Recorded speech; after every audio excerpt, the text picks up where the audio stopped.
కాదు. ఒక వ్యక్తి ఏది చదువుకోవాలో అది చదువుకుంటే తప్ప ఒక ఉద్యోగానికి అర్హుడు కాడు. అలాగే స్నానం చేసిన వాడై ఉంటే తప్ప భగవత్ సంబంధమైనటువంటి కర్మ చెయ్యడానికి అర్హత పొంది ఉండడు.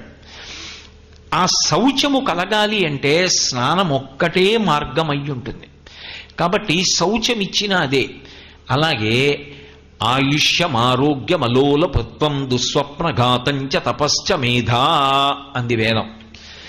ఆయుష్యం దీర్ఘాయుర్దాయం దేని చేత కలుగుతుంది అంటే నియమంగా స్నానం చేసేటటువంటి అలవాటు ఎవరికి ఉంటుందో, స్నానం చేసేటటువంటి విధి విధానాన్ని ఎవరు పాటించి స్నానం చేస్తారో వాళ్ళు దీర్ఘాయుష్మంతులవుతారు.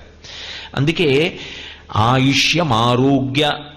ఆరోగ్యం దేని మీద ఆధారపడుతుంది అంటే స్నానం చెయ్యడంలో ఆ నిష్ట కలిగి ఏదో గబగబా స్నానం